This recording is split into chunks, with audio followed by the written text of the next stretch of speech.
Hey everybody.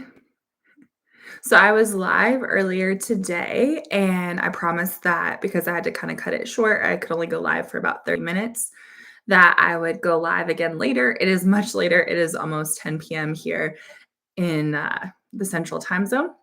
But I'd love to answer any questions that you have about the upcoming AP Lang exam. So, welcome. Feel free to ask any questions that you have.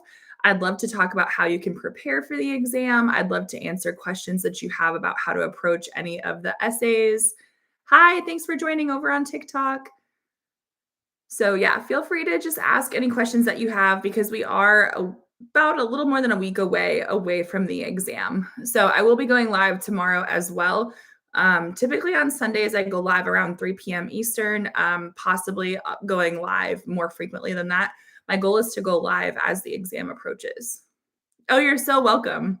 I hope to be on for at least like 30 minutes, maybe an hour. I feel like if the questions get rolling, I tend to stay on longer. So feel free to ask any questions that you have. How should I approach the rhetorical analysis? Okay, so that is the one you said you struggle with the most. Um, there's a couple things to think about. Honestly, rhetorical analysis is my favorite. I have a ton of videos on my channel about this if you're looking for additional tips. I think the best thing to remember is first of all, you want to focus on rhetorical choices. So, what is the writer doing?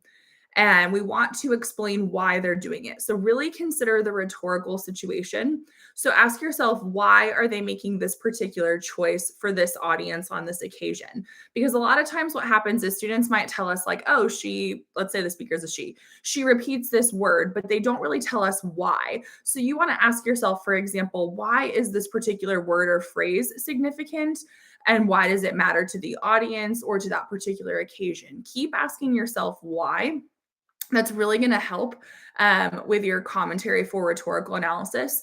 I would also try, if you can, to analyze the passage chronologically because sometimes when students kind of jump around and just kind of like focus on, let's say it's repetition, but they just give examples from like all throughout the passage, it feels very disjointed. So we want to acknowledge for rhetorical analysis, okay, here's what's happening in the beginning, the middle, and the end, or like first half, second half.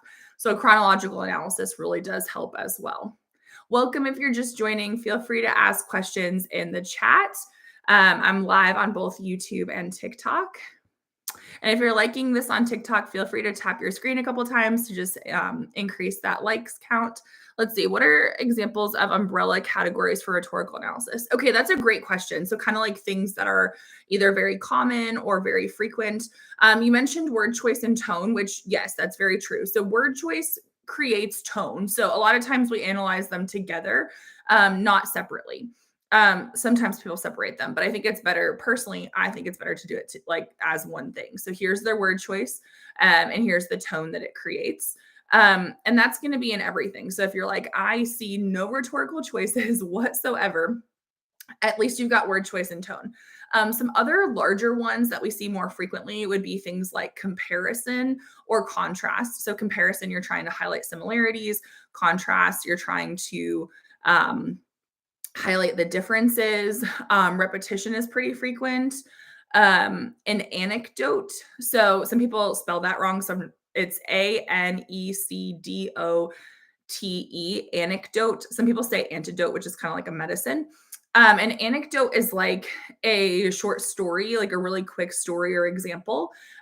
So stories or examples like that are kind of common. I'm trying to think like there's also times when it's easier to just say like so and so acknowledges something or explains something or justifies something. So using those really strong verbs can help as well. Oh, you're so welcome. I'm glad this is helpful.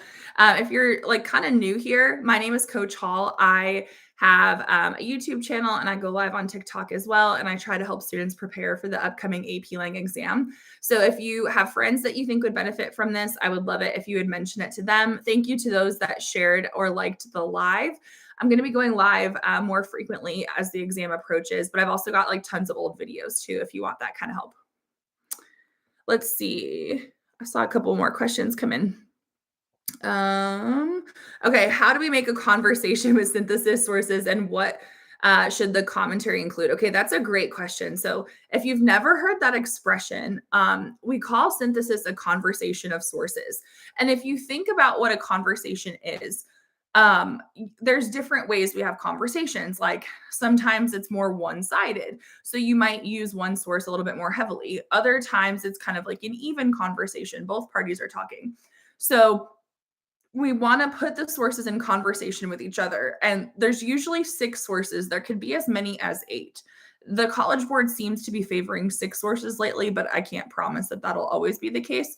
I think six is pretty comfortable. I think eight is kind of hard to get through in the time that you have, just personal opinion. So some of them are going to lean more towards like the positive side or maybe the negative, some will be neutral, or it could be like they highlight different elements of the topic. So it's not like it's always an even split. My students were doing a prompt in class last week where they said they felt like four sources kind of leaned one way and two leaned the other way. So they were like, even though we didn't really have an opinion on the topic, we kind of just followed the sources, which I think is good advice. So to create this conversation of sources, we want to look for sources that have some kind of overlap, like they're either talking about the topic in a similar way, or maybe you could put them against each other and kind of create like a counterclaim and rebuttal. So we want to kind of look for similarities or overlap. So one way to do this is as you're annotating, you can kind of put like a note in the corner of the page, like what the main idea is, like what it's talking about. That way you can say, okay, yes, this source is talking about this. And then when you get to the next source, ask yourself, okay, does it relate to the previous source? And as you go, you're going to start to make more connections. So let's say you get to source D. Does it relate to A, B, or C in any kind of way? And if you can start to realize that as you're reading the sources, I think that can help with your planning process as well. The other thing to do would be sometimes students like to kind of come up with their main ideas and then figure out, okay, which sources deal with this topic. So you can make like a T chart or something to help create that conversation. Another tip for creating a conversation is to recognize that if you have three body paragraphs with one source each, it's not that that's wrong. I've seen essays score just fine with that, but it kind of feels disjointed because it almost reads like a summary. So it kind of feels like you're like saying, okay, here's this idea that I got from source one, source two, source three kind of thing. It doesn't feel like you're putting them in conversation with each other, which is why, generally speaking, I recommend that you put two sources in a paragraph. Because remember, you need three total. It's okay to repeat a source, but it still counts as one source. Meaning that if you use the source twice, like let's say you cite source A two times, that's still just one source. So we want to make sure we use three sources. Okay. Now, the other part of your question, what commentary should the evidence include? Okay. So when we're looking for evidence, we want to prioritize. Well, this is just, again, my opinion, but I tend to like to see students have facts, statistics, examples, real world examples, or like expert testimony, because that is usually very logical or very credible. And so you can pull these out of the sources quite well. And then, so with that, we want to kind of latch on to why did I choose this evidence? So if it's like a statistic, let's say, what is this statistic showing us? Try to use a different verb than shows. You could do like showcases, highlights, emphasizes, um, any of that. But try to figure out what it shows. And to deepen your commentary, ask yourself, how does this impact society? Because we want to kind of go beyond just like what the source says. So, what is the impact on society? And think like short term and long term as well. Okay, so great question. All right, we have a question over here on YouTube. For the argument essay, if we see to what extent, what is the best way to approach it? Yes, because that phrase can really throw people off. So, for to what extent, remember that claims essentially exist on a continuum. There's an activity that I do with my students where I draw like a double-sided arrow on the board, and I'll have them like write their thesis, and they'll put it on the continuum, like where it fits, because you can have multiple people can argue different positions and still write a good essay. So we want to make sure that when we say to what extent, we want to try to avoid always and never, because those are absolutes. And if you say always and someone can think of a counterexample, it kind of debunks your argument. So we want to be thinking about like, you can lean in one direction or the other, but like, okay, to what extent, to a large extent, to a small extent, that kind of thing. and really focus on like what the rest of the question is asking. But I would just kind of say, okay, like if it says, let's try to make one up. To what extent is failure valuable? I would just ask myself, okay, when is failure valuable? Like, because they could also just ask you what's the value of failure. So when is it valuable and come up with some reasons or some circumstances, and when is it not? So it's not going to be always valuable. It's not going to be never valuable. It's probably going to be somewhere in between. So kind of figure out, where do I fit on this as far as my position? All right, for the argument essay, is 2 pieces of evidence, 1 per paragraph, enough? Or should we be aiming for 3? Great question. So for the argument essay, the minimum is 2, and I say that because we want to try to have 2 body paragraphs. So at minimum, 1 developed example per paragraph. Now you can do 2 examples per paragraph. That's what a lot of my students do. Not all of them, but a lot of them try. And it's probably the way I taught them, if I'm being honest. But we try to come up with like 2 related examples to really develop their ideas. Because if you think about it, sometimes one example might not be convincing. So for instance, let's say there's a new restaurant that opens up in your town. Um, if one person tells you, oh my gosh, it's amazing, then you might be inclined to go. But if you hear 2 people be like, yes, it's amazing, you're probably more likely to go. So sometimes when we have like 2 examples, it's just like the quantity helps. That being said, we could also have too many examples. I read an essay once where a student tried to fit in like 8 different examples, and it was like, okay, because there were so many, none of them were developed enough. So 2 is kind of the minimum. I would say some people can do 3 or maybe 4. So you might do 1 per paragraph, you might do 2 per paragraph, and you just have to decide, okay, am I doing 2 or 3 body paragraphs? So just make sure your evidence is specific too. That's obviously going to help. So prioritize the examples you can write about well. If you can't write about it very definitively, then it might not belong in your paper. I've got some more questions coming in on YouTube. I also want to just double check TikTok as well. Thank you all for the likes on TikTok. I really appreciate that. For argument commentary, all we do is connect to the thesis or something else. Yeah, technically, the way they explain commentary is like you're explaining the significance of your evidence. And so in that case, yes, you're trying to essentially prove your thesis. So your thesis is going to be your overarching claim, and this is for all your essays. So that's like the big argument that you have. And then each body paragraph has its own main idea, its own like subtopic. And so because of that, you're going to have kind of like this overarching claim, which is your thesis. And then each body paragraph has at least 1 or possibly multiple claims. And so with that, you're trying to prove that with evidence. And then the evidence has to be followed by commentary. But the whole purpose of the body paragraphs is to be proving your thesis. So yeah, it all sort of has to tie back to the thesis. How does an outline for each essay look? And do we need a conclusion? So do you need a conclusion? No. Is it nice to have one? Yeah, sometimes.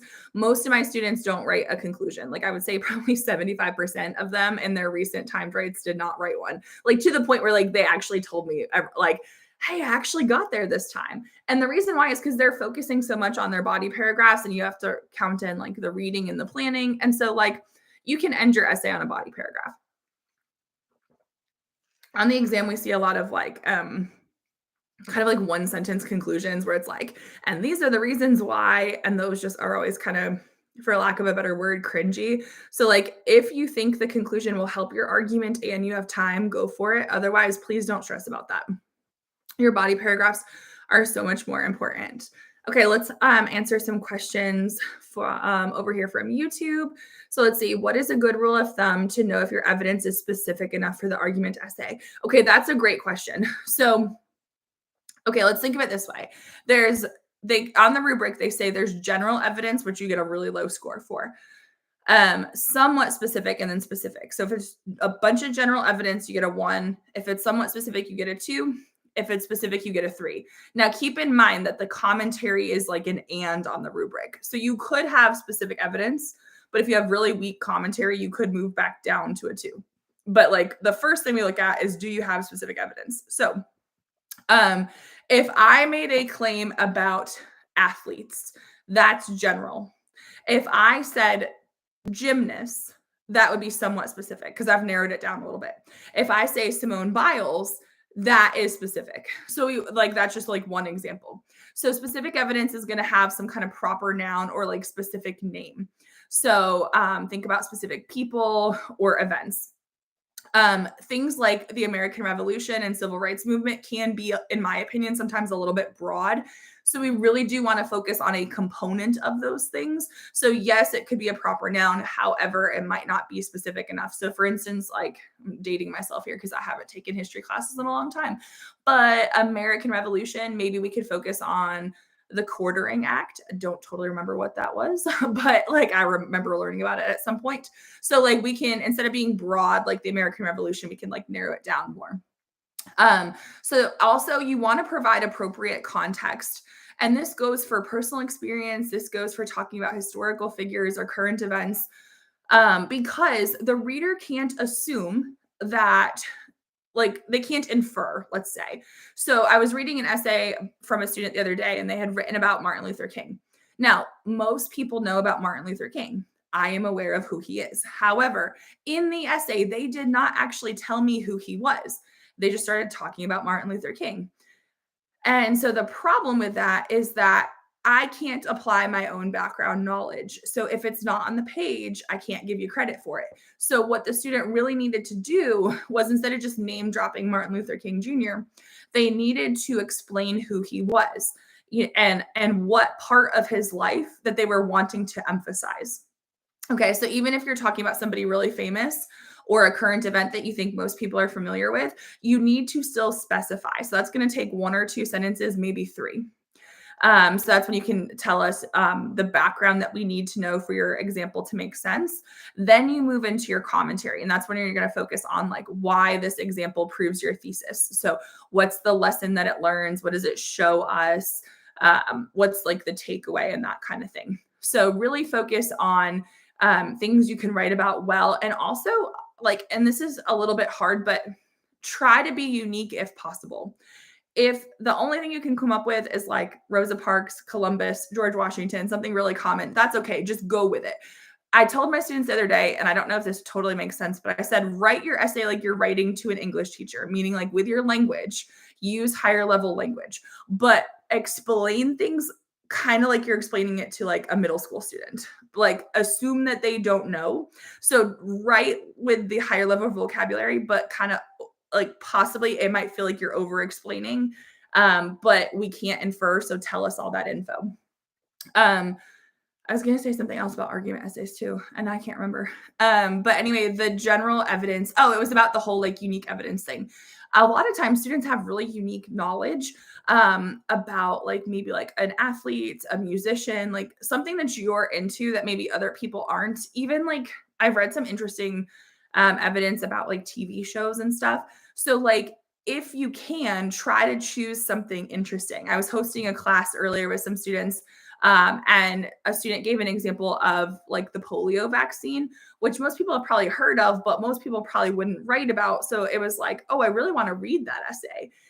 So if you can play to those kind of strengths as well, those like niche topics that not everybody talks about, it can also help as well. So just kind of over the next week, what you could do to prepare is kind of brush up on those people. Like I have my students make a database, which I've shared with a lot of teachers online. So if you get a Q3 database, it may or may not be something sort of like what I created. But what I have my students do is I have them choose a few different historical figures, a few different current events, a few different personal experiences. There's a bunch of categories where they practice writing about it, because if you can practice that in advance, you might be able to do better with that on the exam. So anyway, that's some tips for question 3. All right, so let's go back to TikTok and answer a question over here. Let's see. An argument, how many pieces do you need per paragraph? Pieces of evidence, 1 or 2 usually. It just kind of depends on like how like strong it is. It's up to you. Can you mention general evidence for argument and then go specific? Yeah, you kind of can. Like if I'm understanding your question, like, are you saying could you kind of like start broad and be like, okay, this is gonna sound bad, but like athletes experience failure, for example, Simone Biles, like, yeah, you could kind of funnel it down that way if you wanted to. And that would probably be okay. All right, let's see. over here on YouTube, how to structure a line of reasoning for your argument essay and how to connect to the previous paragraph, like how to embed them in the essay without being too abrupt. Okay, so to answer that question, I would really encourage you to check out one of my recent videos. It has question 1 and question 3. So our synthesis and argument sentence frames. In fact, since you are on YouTube, let me see if I can drop the link for you real quick because I do reference that in that video. And I don't know if that's why you're asking the question or not. But I think that can be helpful. Hopefully it doesn't just randomly start playing. There we go. So let me drop it for you, the link for you over on YouTube. But basically what this person is asking, and it's a great question, is like, how can I connect my ideas? Like, we don't necessarily want to say first, second, third, but if you read some of the sample essays online, they do a good job, especially some of the high scoring ones, where they say things like, this topic is not just limited to sports. It's also prevalent in business. So we know, hey, you just told us about sports. Now you're going to tell us about business. Or you could say something like, while this might be a personal example, like what you just said, it's also prevalent in, I don't know, history as well. So you can connect the ideas that way by sort of going by topics.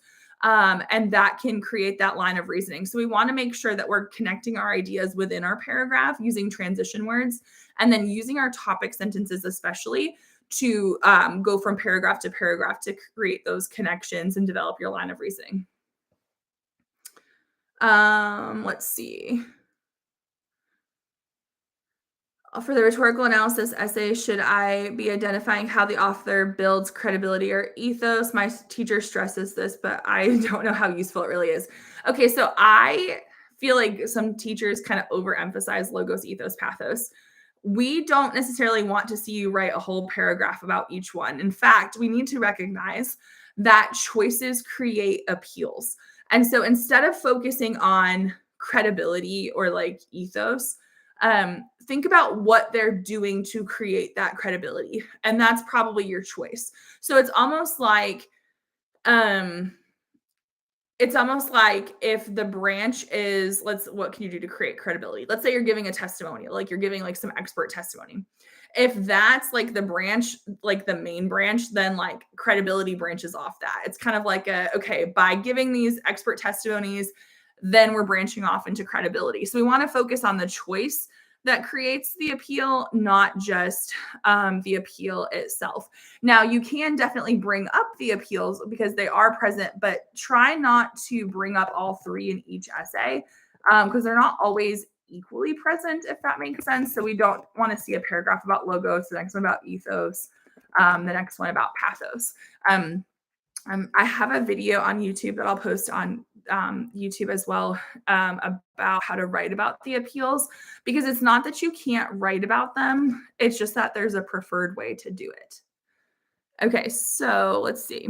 Let's answer a question over here on TikTok. Thank you for the likes and thank you for sharing the live. I really do appreciate that. I don't know if anyone gave a gift or anything, but if I missed that, I apologize for not giving you a shout out. I got a 1 on my argument essay. Okay, we can fix this. Okay, we can totally fix this. So first of all, we need a thesis, right? We got to have a claim. Then we want to have specific evidence to prove that claim. So we want to think about, okay, what examples can I give? Personal experience, history, current events, anything like that. And we want to pick that example. Then we want to ask ourselves, okay, why did I pick this example? What does it show? And we want to use words like because or in order to, and just kind of explain what it shows, because you can get at least a 3 out of 6, so a 1-2-0 by having a thesis and having an okay body paragraph. Like, it's not amazing, it's not the highest quality we want, but if you have an example and you provide some commentary, you say like shows or because, we can get you a couple extra points there. Excuse me, I apologize for coughing. Let's see. What appears in the MCQ section? My teacher just focused on essays. Okay, I saw a couple questions about MCQ, so let's talk about it. So for those who are unaware of the MCQ, they changed it a couple years ago. There are now 45 questions in 1 hour. The first 2 passages are going to be reading passages. These are like reading comprehension, kind of like what you see on the SAT or ACT reading, but they're going to be nonfiction. Now, this is my theory. I can't prove it, but a lot of students have said, yeah, that tracks. Sometimes if it's a really hard passage, the questions are actually kind of easy. Whereas if it's kind of an easy passage, sometimes the questions are hard. So if the first passage happens to be really difficult, do not freak out. Do not assume that the whole test is going to be that difficult. I just gave my students a practice test and the first passage was really hard. And then they kind of, but then the rest of the test, they were great. So don't get caught up on like, oh my gosh, it's so hard. There's 5 separate passages. One of them's bound to be hard. And like, unfortunately, sometimes it's the first one. It almost sounds kind of mean, but like you never know. They don't like purposely put it the hardest one first. So you're going to have about 23 to 25, let's say, questions where it's reading comprehension. For those, it can really help to possibly read the questions first. I would practice this because some people love this skill or this technique. Some people are like, nope, I just want to read the passage. I wish I had been told in high school, read the questions first, because I would get so like flustered. I'd get so stressed that like I wouldn't remember what I was reading or I'd get distracted. Like I'd literally be reading and like thinking about something else. So if you read the questions first, you can know what to look for. So for instance, I did this with my sophomores last week. They were practicing for their state test and we went through the questions. And one of the questions was something about like, why does so-and-so not invite somebody in for coffee? We knew to look for that. And so when we got to that part in the passage, everyone was like, oh, that's the answer right there. If we were just reading that, I don't think anyone would have like paid attention to the whole like not inviting them in for coffee because it was a really minor detail, or at least it seemed that way. So one tip is, and practice this in advance, pull up an SAT or something and practice, but try reading the questions in advance. See if you like it. If you hate it, don't do it. It's okay. Also remember to read the surrounding sentences. So like if they say, what does this word in line 55 mean? Don't just read line 55. Don't even just read the sentence that it contains. Read the couple sentences around it because usually there's a context clue. And if you read the sentence out of context, it doesn't make sense. And they actually, I have this theory that when they make up test answers, they will make up an answer for like if you only read that one sentence and didn't read the context. Like one of the answers will match to try to, not to trick you, but like to be a distracting answer. So read the surrounding stuff. Some of the questions you're going to be able to answer very quickly. It's going to say something like, what is the function of paragraph 1? Usually you can just read paragraph 1 and figure it out. But some of them are going to be longer. They're going to be like, okay, according to the passage, what is this? And you have to kind of go back and find it in there. Go back to the passage, find the evidence. Probably 60 to 70% of these questions can be directly found in the passage. Some of them you have to infer. Some of them are about the passage as a whole, but a lot of these, if you just take the time, you can go back to the passage. The second half of the multiple choice, so passages 3 to 5, these are writing multiple choice. They're shorter. They're kind of like editing. So these are my favorite ones, and my students tend to like these as well. Most students tend to score a little bit higher with these. Now, here's what you might not know if you haven't done a practice. Sometimes if your pacing gets off, you have to rush through the writing ones. About 75% of my students this year have told me I'm starting with the writing questions because we've done some practice and they're like, I'm way more accurate with these. But if I start with question 1 and I take too much time, I have to, we call it straight line bubbling. It's like if you only have 5 minutes left, you just like bubble in a letter, usually like A or D. And then like you can go back and maybe change a couple, answer every question. So like don't leave anything blank. But I told them, I want you to see what happens if you start with your stronger section, which for them, a lot of them is writing. Not all of them, but most of them. So we saw an increase in scores because they got to spend the time they needed on the stuff that they were good at. Then when they, with the reading, which was not necessarily their stronger section, not bad at it, but not their stronger section, it was kind of like, well, if you maybe were going to get it wrong anyway, at least you're like, it's not so bad that you're rushing. We would rather rush through the stuff we're not great at, if that makes sense. So those are some general tips for writing multiple choice and reading multiple choice. I do have an updated video on my channel. It's like my last big video that I've published because I've done a lot of YouTube shorts lately. And it's AP Lang MCQ. There's a bunch of tips in that video. Like I go through the reading and the writing. I would love it if you would watch that because I think it would offer some more assistance as well. Okay. Let's answer another one from TikTok and then I'll go back to some of these YouTube questions. I'm trying to bounce back and forth, so I appreciate your patience. Um, Tips for rhetorical analysis if I read the passage and no obvious choices stick out. Okay, so great question. Remember that a rhetorical choice is what the writer is doing. So there's always going to be word choice and tone, regardless, because there's always going to be words and words create tone. So that would be one option. There is a passage, and I talked about this earlier today when I went live, um, where it's like 3 paragraphs. It's like an older letter, like 1700s or something. And when I haven't given it to my students this year. I don't know if I have time to. I need to give it to them next year though, because it doesn't really have obvious choices. But if you ask yourself, okay, what is this guy doing in paragraph 1? It's like students will usually say, and I might be remembering the order wrong, but bear with me. It's like he acknowledges the situation, like he acknowledges what happened. This lady asked him to write a recommendation letter for her son.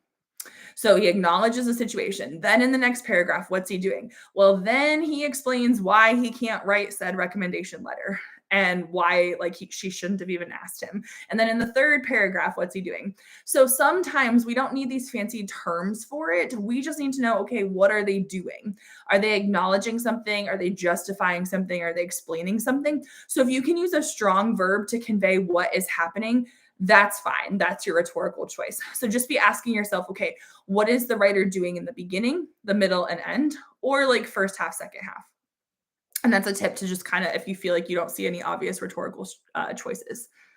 Okay, what percentage of students earn the sophistication in each essay? So depending on the year and whichever essay we're talking about, it's approximately 5 to 9%. It will vary from essay to essay, year to year, but on average, it's between 5 to 9% earn the sophistication point. Thank you for that question, Billy. Let's see, we got another comment here. My AP teacher has not assigned us an argumentative essay. We've been in the class for 4 months now. Okay, that's okay. I do think argument essays can be a little bit tricky if you've never done one before, but a lot of students have done argument writing earlier, like in I don't know, 9th grade, 10th grade. So if you've done synthesis, synthesis is an argument with sources. So it's like you just don't have the sources, you're your own source. So if you are in the position where you haven't really covered one of the FRQs, here are some things you can do. Number one, self-promotion here, but check out my TikTok or my YouTube because I've got playlists on each. I'm working on the TikTok playlist because I just got that feature, but on YouTube, I've got lots of playlists. I would also encourage you to check out the College Board samples. So type in AP Lang past exam prompts and then look for the sample essays. Sometimes you need 2 documents. Sometimes you need the essay and then the scoring commentary. Look for those samples of things like of the essay that you are interested in and read the higher scoring stuff. Read the stuff that scored, if it's the new rubric, read anything that scores like a 130 and higher. Maybe read the 120 so you can kind of see the difference between the two. But I try to have students read the higher stuff because we want to read the stuff that we want to score. I don't even have my students bother with like the super low essays because that's not what we're trying to emulate.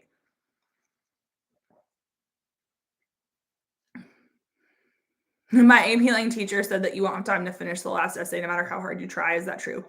No, no, that's not true. I'm sorry, but no, it's not. There are plenty of people who finish. Now, are there plenty of people who don't finish? Yes. But if you're writing an intro and a couple body paragraphs, maybe a conclusion, maybe not, and you do that for all 3, you're fine. You can finish. It's a rough draft though. So like if we're saying finish as in like it's not totally polished, maybe, but no, there are plenty of people who finish.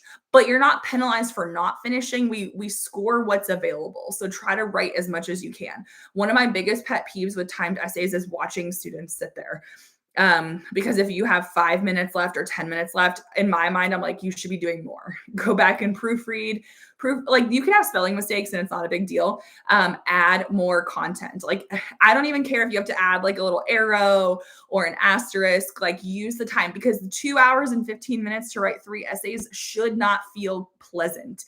Like it is not a lot of time. So please, please, please use all your time.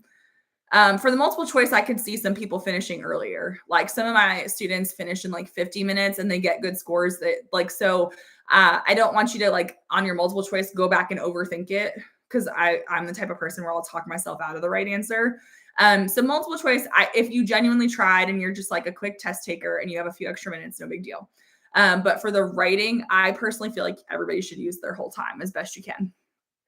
It always makes me nervous when people like stop writing.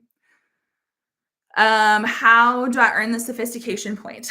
Okay, so there's different ways to earn it, but the three main ways are broader context. For rhetorical analysis, broader context is kind of like also really thoroughly analyzing the rhetorical situation. Um, Vivid and descriptive style, that's the one that we see least often. But for that, focusing on like varying your syntax, using advanced punctuation correctly. I've got videos on this for like how to use colons and dashes and semicolons. That alone's not going to guarantee it, but it can help. When people use a colon correctly or a dash correctly, it's like, woohoo. And then add for vivid and descriptive, add in appropriate adverbs and adjectives to make your writing more precise. Eliminate all those lower level words. So like good, bad, thing, a lot, really, very, huge. Choose those higher level words. And then let's see more about sophistication. For argument and synthesis, kind of like having a nuanced argument. A lot of people try to just include a counterclaim and a rebuttal as if that's automatically going to get them sophistication. It will not automatically happen. Only include a counterclaim and a rebuttal if number one, you have time, and number two, it's going to help your argument. But that nuanced argument and kind of qualifying it, if it is very like kind of like thought provoking, if you will, that can lead to sophistication as well. I do have a pretty recent video, I think, about rhetorical analysis sophistication. I've done a few sophistication videos, but so look at the dates on them, because if it's from like the past month or so, that would be the new one. All right, let's see. Let me get some questions over here on TikTok. Thank you so much for trying to get to 6K likes. I so appreciate that. Tips for getting at least a 130. Okay, yes. Hold on. Water first. Okay, so to put it simply, you need at least one really strong body paragraph. So you can, let's say you have two body paragraphs. If one is like, yes, it's got specific evidence, it's got developed commentary, like it does it, it's good. And the other body paragraph is like, it's close. You can get a 130. To get the 1.4, we got to have both paragraphs be good. Or if it's 3, then all 3 have to be good. So if you are struggling going from a 120 to a 130, there's a few things you can do, but the first thing I want you to do is figure out which of the two paragraphs you think you could write better. Is it your first or your second body paragraph? For this, we're going to assume you're just doing two body paragraphs. Pour everything you've got into that paragraph. Make sure that you are writing plenty of commentary. So use the word because. Keep asking yourself why. For rhetorical analysis, keep thinking about why they're making that choice for that audience on that occasion. For synthesis and argument, why does this matter? How does this affect society, short-term, long-term, things like that? So that would be one thing, is really expand your commentary, because usually what lowers an essay is the commentary. So if we're trying to get to that 1.3, we need at least one paragraph with really solid commentary. I would also encourage you to double check online if you haven't seen a lot of student samples. For some of my students who are very visual and they just want like a checklist, they really like to see those that score whatever score they're trying to earn, because then they could be like, okay, this is what I need to do. So that can be really helpful as well. How can I prepare for the argument essay? One thing to do would be between now and then is just kind of brush up on a few historical figures, current events, things that you know. So don't necessarily try to learn new information. Instead, choose topics that interest you and just brush up on that. If you're already studying for a different test, like AP Gov, APUSH, trying to think of what else is there that's before ours, that can really help. I have my students do a database where they choose, I give them different categories and they choose evidence from those categories, and they have to write like a few sentences about the evidence and then some commentary, kind of talk about like what this person or event shows. And my students last year said it was pretty helpful. So choose a couple topics that you're interested in that you kind of already know about. Maybe listen to a TED talk, a podcast, watch a documentary. Last semester I had my students, they had to do some like quick writes. And so one of the things that they could do was watch a documentary. Now I can't promise that everything you do is going to be helpful or that you'll remember it on test day because it doesn't always match up, but we just want to kind of refresh ourselves as far as like, oh yeah, I do have knowledge about these topics. Hey, Katrina. Or sorry, Katina. I added an R to your name. Oh, you're from, I know where you're from. You and I are like mock exam besties. Katina is awesome. But I always add an R to your name, so I'm sorry about that. Um, yes. Um, Thank you all so much for joining. All right, let's answer some more of these questions. I always get excited like when people I know in real life hop on these lives. Let's see. What is the best way to criticize the validity of a source or explain what they could possibly? Okay, some of the sources you're right are going to have like a bias or maybe like there is an obvious like counterclaim rebuttal that you can do. So you can explain that.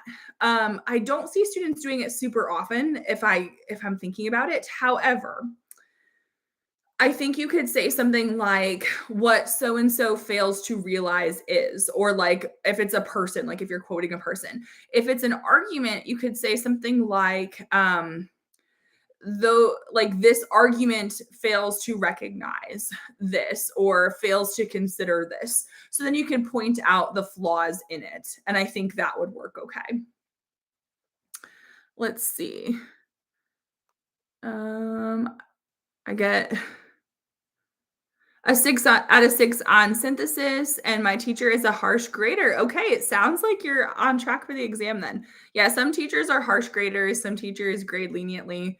I don't know. I feel like it depends. Like I feel like I sometimes lean more leniently. Like I give a lot of half points in class just because there's times where I wish there was like a half point on the rubric, if I'm being honest. Tips for rhetorical analysis.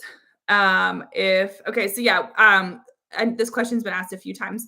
So if you don't see obvious rhetorical choices, you've got word choice and tone, and then just ask yourself what the writer is doing.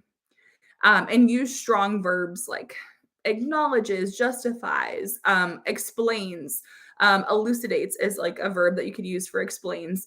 So just explain what they're doing. You do not need fancy terminology for it. Are readers on the exam relatively strict or relatively lenient? Okay, that's a great question. So that's where we get told all the time, like just because oh, thank you so much for the 6K likes. I so appreciate it. You've been working hard at that. I so appreciate all that support. We're almost there. I think, well, okay, maybe mine's delayed, but mine says 5.2. So tap your screen a few times over there on TikTok. Okay, so as readers, we get told, hey, this is not your classroom because some of us do grade more harshly. There's things that we would like to see in these essays that we don't see. And so, yes, we can't grade like we would in our classroom. In the same way, some people are kind of lenient because sometimes it gets a little confusing. It's like, okay, well, did they achieve this objective? Did they not? So here's what you need to know as students. Number one, the readers are trained. We're not infallible, but we're trained. So we have to train every morning that we log in. We have to go through what we call calibration. If your scores are off, then depending on how far off they are, you have to recalibrate. Also, there's a table leader. So there's about, I think 8 people at a table maybe. And then there's a table leader that's got an extra training and they're like selected, like they are good people, like they're very experienced. So they back read, which means that like they go through and they pick essays that people have graded at their table and they read them again and they decide if they agree with the scoring or not. If there's a discrepancy, so discrepancy for AP means like a two points or more, which is kind of rare. If it's just one off, they'll just take usually I think the table reader score. But if there's a discrepancy, it gets flagged and like they look at it again. So don't don't stress about like your reader like not calibrating, because we have to calibrate all the time. And what they do too is they take some samples that are already scored and they sneak them in there, and we don't know that it's a sample, like a pre-scored one. So if we don't score it correctly, if it's like too high or too low, then like it gets like we get told essentially. Like I don't want to go into like all the details because I feel like students, but just know there's precautions in place. Sometimes being a reader can be really stressful. I skipped your question. I'm so sorry. Feel free to re-ask it and I will try to go back. Let's see, and find it. I found one. Okay, so it looks like you asked what should the topic sentences look like? Okay, so a topic sentence is our claim. So try to think of it as what and why. So for rhetorical analysis, what choice are they making? Why are they making it? For argument and synthesis, what is your main idea and why does it matter? At the very least, we need the what, but usually having like a why, like a because is helpful. And if you asked another one that I skipped, please ask it again. I know that like it goes quickly and I sometimes miss them. Just putting a counter argument in topic sentences for the argument work. Some people put it as their thesis. You can put it as a topic sentence, but like I would only do so if you stylistically think it's going to help you. Like I wouldn't just automatically do that. But if you do think it will help you lead into your point, then go for it. But maybe only do it for one of your body paragraphs, because if you do it for both, it might feel a little funny. For all the essays, what are the most important points to aim for a score of a 3? Okay. Are there specific sentence starters or words that might earn you the sophistication point? Okay, so that's a great question. So the biggest thing to earn a 3 is going to be that commentary. Usually students do okay with picking out their evidence, but we want to really develop the commentary. So for rhetorical analysis, something that I've been having my students do that I need to remind them of is when you're choosing a quote, first of all, it needs to be a short quote, but choose like a word or two in that quote to kind of then analyze in your commentary. So if you've got like 6 words, right? What is one of the words that stands out, and like talk about why did they use that word? Because sometimes what happens is students just put a quote in and then they give commentary, but they're not really unpacking the quote that they chose. So that could be a tip that could be helpful, because in order to get a 3, it's at one point it says in the rubric, you need to be analyzing like the specific words and details. So it's not just a matter of here's a quote, but really think about why you're quoting that. And the same thing can sort of apply in different ways to synthesis. I would also say, in addition to that extra commentary, like if you're trying to get a 3 in row B, really focus on that commentary. Make sure you're having more commentary than evidence, because a lot of the essays that score a 2, it's because they maybe have like 2 sentences of evidence, 2 sentences of commentary, or something. Like their paragraph feels really short, but like the commentary just kind of explains what the evidence just said. So if it's really redundant and you're not actually digging deep and explaining why it matters, then chances are it's going to get a 1, 2, 0. So we want to really be pushing ourselves to think, okay, why does this matter? Use the word because or since or in order to, and tell us what it shows. Try to use different words other than shows, but maybe like illustrates, highlights, suggests, portrays, underscores, which means emphasizes. All of those can be really helpful as well. So really working on expanding that commentary. How long is the reading period for the FRQ? So technically they give you 15 minutes. You can start writing during the reading period. So for those who are unfamiliar with the exam format, when you get to your testing room, they're going to kind of go over some basic info, the do's and don'ts of the test. When multiple choice starts, you have 1 hour. Then you get a 10-minute break, and then you have the FRQs, which is the essays. So they're going to tell you you have a 15-minute reading period. You are allowed to start writing during that reading period. You can also write the essays in any order. So I would play to your strengths. Most students start with synthesis simply because I think because it's the most time consuming, a lot of people like to get it out of the way. So you can go synthesis, rhetorical analysis, argument, the order that they appear. You can do synthesis, argument, rhetorical analysis. You can do any order you want to. But you get a 15-minute reading period. And yes, you can start writing sooner. So if you only need like 10 minutes to plan your synthesis, bank those other 5 and put them toward a different essay. And then the remaining time, they're going to give you intervals where they're going to tell you approximately every 40 minutes, you're advised to move on to your next essay. And then I can't remember if it's a 20-minute check in or a 10-minute check in or both. But they are supposed to give you like time warnings. I personally recommend, if possible, get a relatively inexpensive watch, like $5 from Walmart. It cannot be a smartwatch or like an Apple Watch or a Fitbit. It cannot send or receive messages, but you can get like a little kid's watch. Because sometimes there is supposed to be a clock in your testing room, but you can't always see it. Because like for instance, I a couple years ago proctored an AP test, not AP Lang, it was a different test. And like they gave us a clock, and like I couldn't, there was nowhere in the testing room to hang it up. And like based on where kids were sitting, like I could prop it up, but literally the only kids who could see it were like in the first 2 rows. So whoever was in the back like could not see it. So get your own watch, especially if you're taking multiple AP tests, because like they're relatively inexpensive. Like my students like to get like cute ones. Like one year we had like My Little Pony, Groot, Blue's Clues. Like it was kind of a competition to see who could get like the cheesiest one. For synthesis, if you situate the prompt in a broader context, can you get the sophistication point? Yes, that is one way to do it. It has to be like well developed and well done and consistent, but yes, that is a way to do it. Let's see. For evidence and argument, could I say in a survey, blah, blah, blah, or is that wrong? Well, if you really did read a survey on it, like sometimes people will say something like, according to recent research or something. It's better if you can tell us where it came from, because honestly, otherwise it kind of sounds made up. So yeah, for synthesis, like they will tell you, like, because it's a source. But try not to just like automatically make stuff up for argument. If you can remember where you heard it or what the original source was, that usually sounds more credible.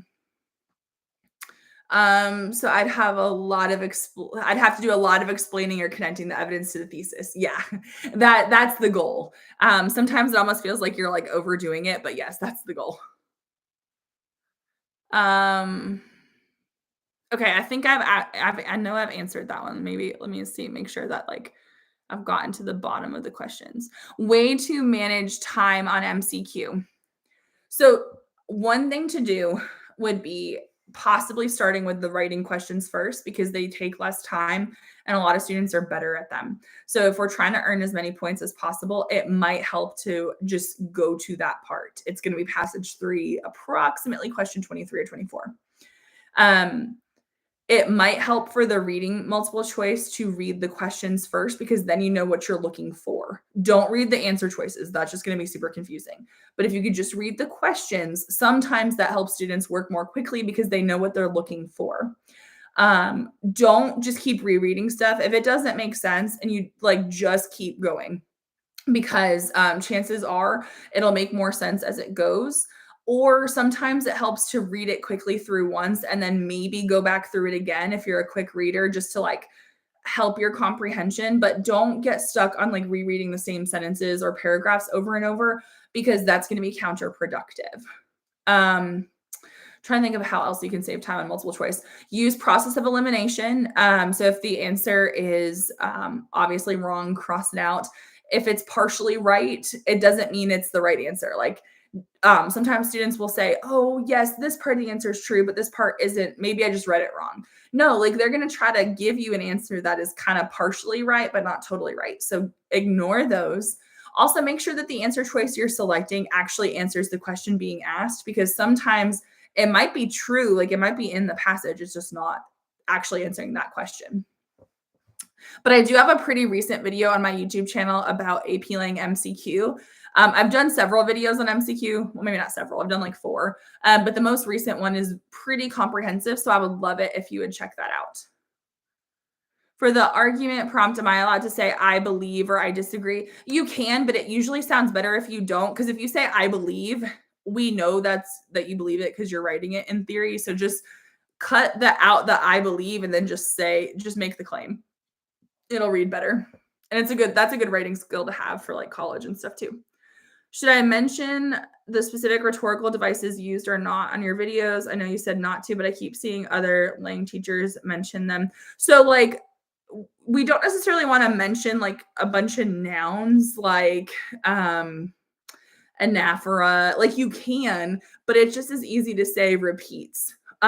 So some teachers do give their kids a list of devices, but the more preferred way is to focus on strong verbs. The problem is that AP Lang's been around for a long time.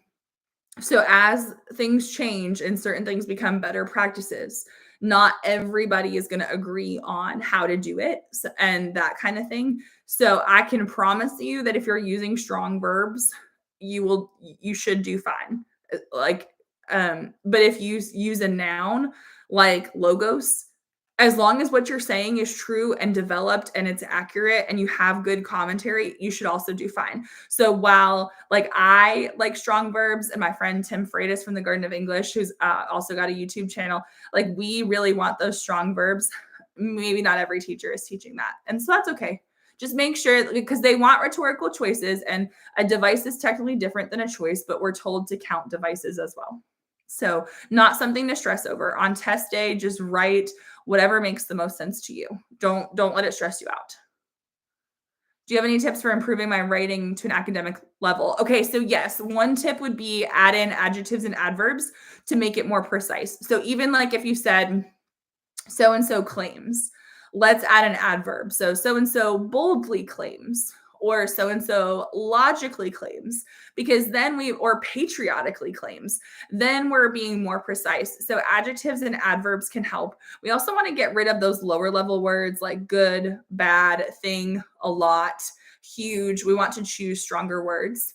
So that can be helpful as well. I wouldn't say there's like a list of verbs that you should know, because like I can't promise that you could automatically include them in an essay. So it's not really about like sneaking stronger words in. Just try to improve like the vocabulary that you have as you're writing. Like if you're about to write the word good, then maybe choose a stronger word or something. And sometimes it's helpful to do that if you have time at the end.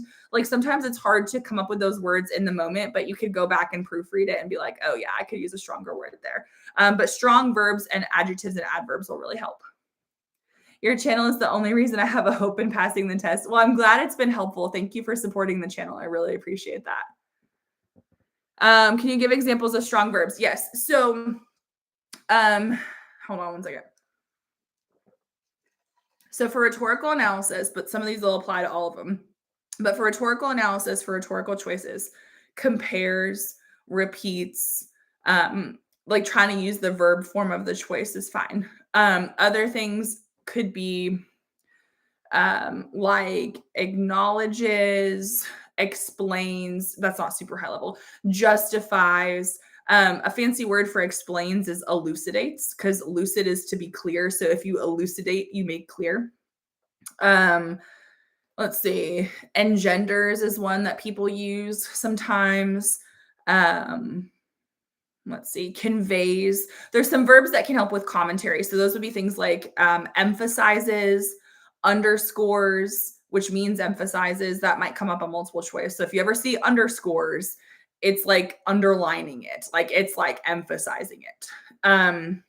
Highlights, suggests is kind of lower level, but illustrates, portrays, reveals, showcases, those kinds of things. Those can all help. What is the rhetorical situation for rhetorical and argument? So for the rhetorical situation we use in rhetorical analysis, that the acronym I use is SPACE. So speaker, purpose, audience, context, exigence, and then like also in addition to purpose, there's message or argument. Some teachers use SOAP, so speaker, occasion, audience, purpose. What should an intro of a synthesis have? You may or may not want to define terms. Last year with STEM, it seemed like everybody defined it. And like, so only define it if you're trying to like set a parameter of like, when I say this, I mean this. So maybe define the term if you think it's helpful. Some students like to talk about like why the issue is prevalent. We see a lot of like blah, blah, blah is a prevalent issue today because. So you can do that. Some people like to talk about both sides, kind of like the prompt does, and then they assert their position. The most important part is going to be your thesis. So if you're struggling with timing for all of your essays, just a thesis is like the bare minimum, but that's fine. Your intro should be short. So that's super important. Um, and then, yeah, so you want your thesis, and we want your thesis to kind of be like somewhat open, meaning like we don't want to, we want to have your main ideas in it, but you don't necessarily want to give away like specific examples or anything, but we want it to be like, okay, this because of this and this kind of thing, if that makes sense. How many MCQs should I be getting right if I'm trying for a 4 or a 5 on the test? For a 4 or a 5, upwards of 65% of your multiple choice correct. I'm not sure exactly how many that would be, but if there's 45, approximately 65 to 70%, depending on your essay scores, you would be on track for a 4 or a 5. Say hi to Gio from Cuba. He's a big fan. Hopefully I said that right. If I didn't, then please correct my pronunciation. But hello, and thank you for supporting. How do you get better at the MC part? So multiple choice, yeah, that is, I think, the hard part in some ways. What you can do on your own between now and the test is use like SAT prompts to practice. Focus on the nonfiction. So like the reading passages, the nonfiction ones. So usually on the SAT, the first one's fiction. Ignore that one. Focus on the nonfiction. And you don't really need to worry about like the double passage where there's 2 passages in one. You don't really need to worry about graphs or charts or like when it says what's the best evidence for that. But a lot of the SAT questions are really similar. So if you're looking for practice, that could be a good way to do it. And then the writing and language on the SAT, any questions with a question stem, like a question above it, that could be good practice. If you're trying to get ready for it, because sometimes it just takes like actually applying some of these skills. Like for instance, earlier we were talking about how for some people they benefit from reading the questions first because they can read with a purpose. We want to practice that before test day. So a good way to do that would be to just take an SAT and like look at the questions first and then say, okay, what am I looking for? You can do an ACT as well if you prefer that. And that can help. But I do have a video on my channel that goes into MCQ in a lot of detail. Unfortunately, I can't go over specific questions because of like copyright and stuff, but I give tips more specifically. So if you go to my channel and you look at the most recent videos, there should be one where it's like AP Lang MCQ from about a week or 2 ago. That video, it's on the longer side, but I tried to be very thorough. So I would love it if you would watch that. Any advice for students who didn't take Lang but are going into AP Lit next year?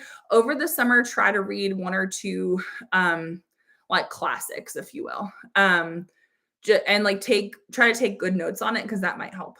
Usually the hard part of Lit is if you haven't read a lot of novels, you will read them in the class, but Lit focuses on fiction. So it would be helpful to possibly read a couple like classics, if you will, that interest you. And I'm not saying it has to be like the big, thick, boring stuff. I'm tutoring a student in AP Lit right now, and I told him that between now and the test, he needs to go read Death of a Salesman because it's this play. It's super easy to understand, super short, and it's easy to use on the exam sometimes. So you don't have to go take like War and Peace or something, or like some novel by Dickens. Like I'm an English teacher, and I personally find those boring. Choose something that interests you, but something that would likely be on the exam. But as far as the rest of it, like hopefully your teacher will kind of meet you where you are and help you prepare for Lit. What should be included for the context? Just a couple sentences explaining the issue for synthesis if you want to include that. Let's see. Sorry, I've got like a bunch of notifications that are blocking the questions. Okay. How do you situate things in a broader context for synthesis and rhetorical analysis? So for synthesis, really think about why the issue is prevalent now and in the future. So for instance, cursive writing. Okay. Why is this a big deal? Well, for a while, people stopped learning cursive and we were focusing on other things. So if you're going to say, you know what, cursive writing is obsolete, we don't really need to work on it, then what do we need to work on instead? Is it computers? Okay, cool. Why does that matter? Well, we don't want to be teaching students obsolete skills. The US is already behind academically. So we could use the time that we're spending writing, practicing cursive. We could use that time to focus on social emotional skills to help students become better citizens and better able to interact with each other. Think about the impact that would have. Or we could take the time to focus instead of on cursive writing, we could help math and literacy to help improve those scores. And that would help society because if our students are better able to read and do math, they're going to be more productive in the future. They don't need cursive. So like that would be like the broader context is like the so what? Why does this matter in the big picture? Um, I'm not saying cursive is actually bad, but if I had to write that prompt, I would be anti-cursive just because I think it would be easier to write about. And let's see, for rhetorical analysis, it kind of depends.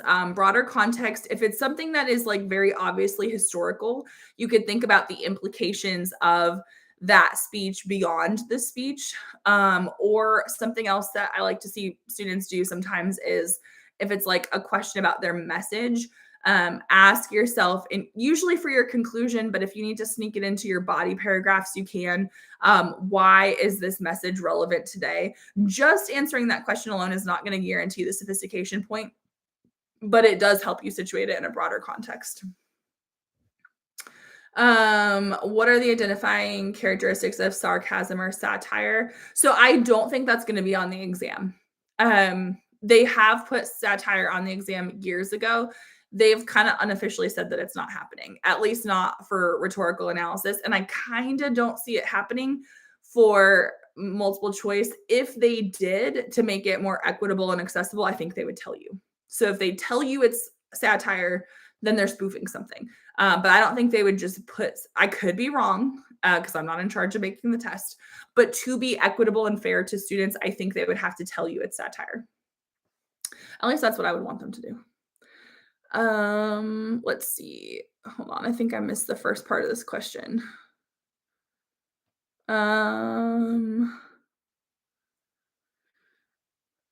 Okay, rhetorical thesis through authors, something to audience, they effectively blank. So I have if you're looking for rhetorical analysis thesis frames, my students typically say stuff like in so and so's speech to whoever the audience is, or like at whatever the event is speaker does this and this. So like choice one and choice two in order to, and then we've got purpose. So like basically choices, purpose, or choices, message, whatever the prompt is asking for.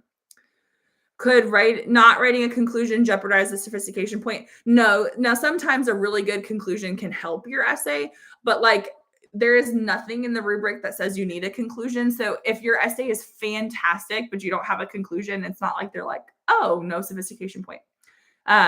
So yeah, it's a lot of students don't write one anyway, but just because you have a conclusion doesn't make your essay automatically sophisticated. So if your essay is really good, and there's no conclusion, then if you earned the point, you earned the point.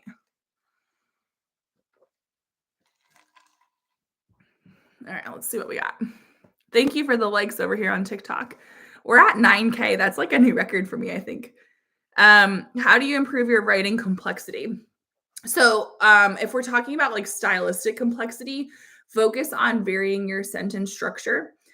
So there's different types of sentences. We've got like simple sentences, complex sentences, compound complex. So like knowing how to piece stuff together can really help. I would also learn, if you have time and it doesn't stress you out, I would learn how to use colons, dashes, and semicolons correctly, because that can help with your syntax as well. But a lot of times, like lower level rating, we see a lot of like subject, verb, whatever sentences. They're all really simple. So if you can have those like dependent clauses or introductory clauses to vary up your writing, that can really help the stylistic complexity. And then as far as like the content complexity, that's harder to teach, but just kind of asking yourself why and like digging deeper. A lot of times like lower level essays just kind of scratch the surface and are really superficial. So really taking that time to like dig in can really help. How many examples should we use for an argument essay? Yeah, anywhere from like usually 2 to 4. So like if you do 1 per paragraph, you'll have 2 or maybe 3. If you do 2 per paragraph, you might have like 3, 4, whatever. It just kind of depends. A lot of my students tend to do 2 per paragraph, but that's not always. So you could do like 1 in one paragraph and 2 in the other. If you're going to do 2, make sure it's clear that there's some kind of line of reasoning and that they relate to each other, because not just within a paragraph, but between paragraphs. We want to make those connections. But sometimes to develop students' ideas, 2 examples per paragraph can help. But there's also times where like you have nothing to pair it with, or you can really explain it and it deserves to stand alone. So that then becomes a stylistic choice. All right, let's see. How do I start a rhetorical analysis? Try to explain the rhetorical situation and then build to a thesis. Because sometimes the essays where it's just a thesis and it's like in so and so's speech, it's like, wait a minute, who's this person? So if you can give us like a sentence or two to explain what's going on, and that info usually is in the prompt, then build to your thesis, that'll be helpful. I used to tell my students have a hook, context, thesis. I have since taken back that advice. I do think it can be helpful, but coming up with a hook on the spot is really hard. So if you go and watch some of my old videos and you see me talking about a hook, on a exam day, coming up with a hook is hard. But I do have some rhetorical analysis intro videos that could help, because if you're looking to be a little bit more creative or looking to be a little bit more advanced, there are some techniques that you can do. But if we're just looking for like simple, like this is the bare minimum is a thesis. But if you can do like a little bit of context plus a thesis, that helps, because we want to know the rhetorical situation. We want to know what passage you're analyzing. How much longer will I be on live? What time is it? It's 11:07 my time. Probably like maybe at least 10 more minutes. I'll try to answer as many questions as I can, because it looks like we've still got some coming in, but it is getting late and I do have to kind of get up early tomorrow, which reminds me I probably have to set alarms. But I will go live tomorrow as well. I know some of you are on different time zones, so I so appreciate you watching and liking and sharing and all that. If you're on YouTube and you haven't given the video a thumbs up or a like yet, I would love it if you would do so. I will be live tomorrow, 3 p.m. Eastern time. And then I will go live. I can't promise every day, but I'm going to try. Like optimistically, that's my goal, is every day between now and the exam, even if it's just like 30 minutes. But I can't totally promise that, but make sure you're following, please, because then you can get notified. And also thank you to those that are sharing it and like sending your friends over and stuff like that, because that really helps my channel and like my TikTok and everything grow as well. Just a couple quick reminders for those that are new, or if you haven't heard my lives before. If you're on TikTok and you have a question, and I don't get to answer your question, feel free to comment your question on a recent video, and I would be happy to try to answer it that way, or create a video reply, because usually if you have the question, so does somebody else. So please feel free to ask that question on a recent video, and I'll create some content around that. On YouTube, I'm trying to do YouTube Shorts. I don't know if they're as popular as TikTok, but YouTube is kind of telling us to do that, so we'll see if it works. I've got a couple longer videos coming out over the next week, but if you have questions about stuff, I probably have addressed it in a video on my channel already, and it really helps me when people watch those videos and share those videos and engage with those videos. So if you do that, thank you so much, because it really does help. So yeah, and then if you're interested in a little bit more one-on-one help, I do have tutoring services that I provide on a place called OutSchool. It's online tutoring. If you're new to OutSchool, you get a $20 credit towards your first class. I purposely have a couple classes that are $20. So basically your first class is no charge. So I've got a couple classes coming up that are small group or one-on-one tutoring. So if you're on TikTok and you want more info, you can go to the link in my profile. If you're on YouTube, I put a couple links in the description. If you're like, no, thanks, that's not for me, I'll just watch your free content, no hard feelings. That's fine as well. All right. I'm really bad at self-promotion, or at least I feel like I am. So maybe somebody else will want that help. Does drinking coffee help you stay focused? I don't know, because well, first of all, I wish I was a coffee drinker. I shouldn't say I wish I was a coffee drinker. I cannot stand the taste of coffee. So I would experiment with this before the test, because here's my issue with coffee. One, I don't want you to have to be using the restroom in the middle of the test, especially for the MCQ, because you just don't have a lot of time. Number two, I'm worried about like not a sugar high, but with like caffeine, like, I don't know, I could just see it not working. Granted, like my caffeine of choice is usually Mountain Dew, and like it's not a breakfast food, but there have been times in my life when I had a Mountain Dew for breakfast. So if it's going to help you, great, but don't experiment with that on test day. Also, if the caffeine's going to keep you up and like not have you sleep the night before, don't do that either. Let's see. How do I write an open thesis effectively? Open thesis statements are really hard. A lot of people use a closed thesis statement for the exam. So a closed thesis statement, if you've never heard that term before, it's kind of like you kind of like indicate your main ideas in your thesis. And so it's like whatever your first main idea is, it correlates to the first body paragraph. Most people do that. It for a timed essay, it's actually really effective. It's maybe not the most nuanced or sophisticated thing, but you can have a closed thesis and still get the sophistication point. So don't stress about that. For an open thesis, you're just kind of thinking more broadly. The problem is that sometimes, at least for rhetorical analysis, it kind of comes across as summary. So I personally teach a closed thesis. And I have a couple examples in like some old videos of an open thesis, but I find there's kind of like this hybrid of like, instead of saying uses repetition, if we can make it more like creates a common enemy or acknowledges the issue of whatever, that's a little bit more open, but it still correlates to like the paragraphs, if you will. So like I think a lot of people give closed thesis statements a bad rap because they're so used to like the uses, logos, ethos, pathos. That's not a good thesis. It's defensible, but it's not good. There's ways to make it closed and good, if that makes sense.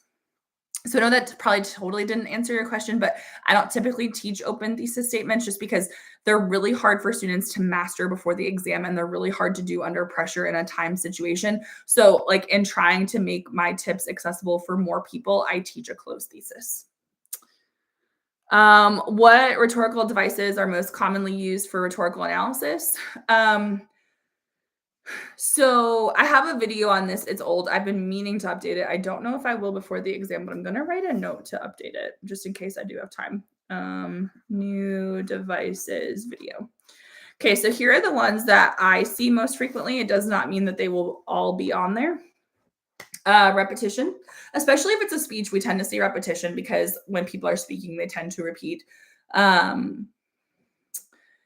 Depending on the passage, you might see obviously like word choice and tone. That's going to be in everything. Maybe the appeals, but we want to write about more of the choices as opposed to the appeals. An anecdote that could be on there, or some kind of like example, like facts or statistics or examples.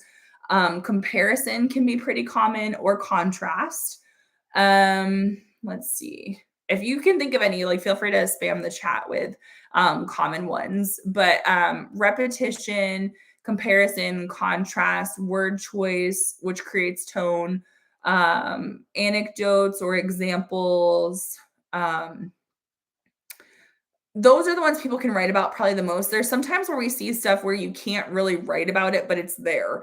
Like if the person like quotes somebody, if it's just like a tiny quote, you probably can't write about it a lot. But if there is like a longer quote that they're kind of building off of, or like they're really referencing, then maybe yes. So it kind of depends on like how prominent it is in the actual speech. So trying to think of anything else. But in that one video that I have, there's like probably like 5 to 10 of them, and I do intend to update the video if I can. I don't know if I'll get it done before this year's exam.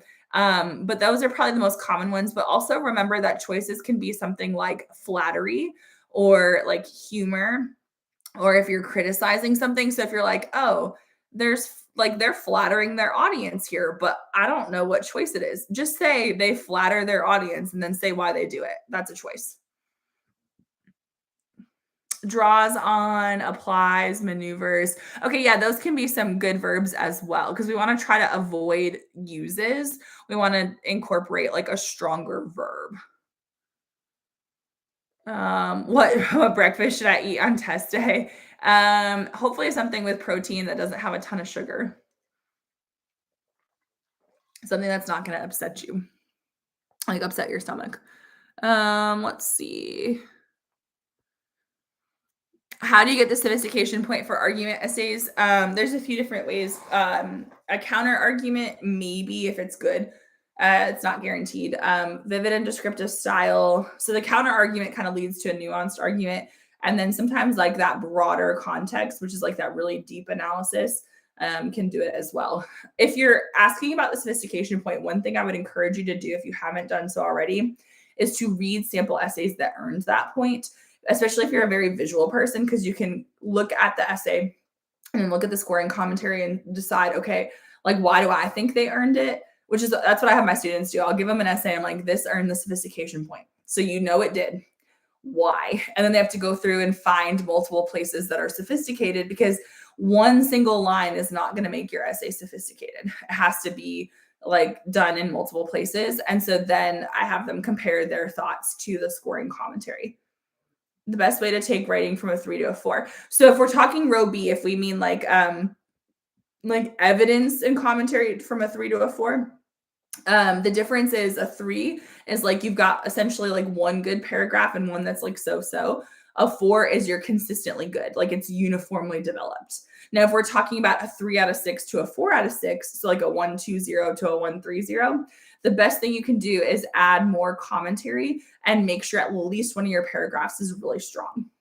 And then for rhetorical analysis specifically, I would say really look at like what you're quoting and analyze the word choice within the quote.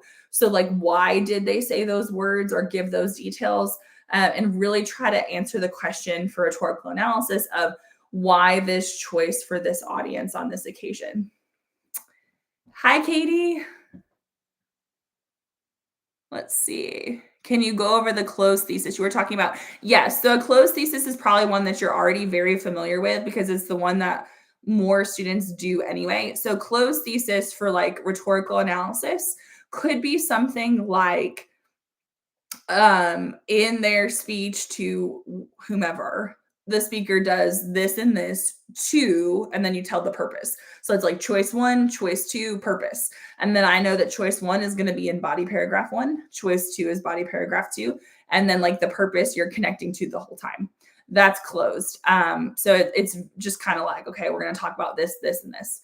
And the same thing would apply to like argument. Like for argument, I could say, let's do striving for perfection because that was a prompt from a couple years ago. Striving for perfection could be valuable because it leads to innovation and personal growth. So that would say, okay, one paragraph is going to be about innovation, the first one. Second one's going to be about personal growth. So basically that's what a closed thesis is. And it just, it does not work for college papers where you have to write like 20-page papers or even 10-page papers.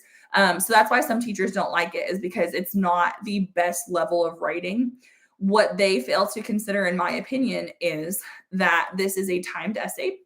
You're writing under duress, and it is a rough draft. So it is okay to write a closed thesis for this.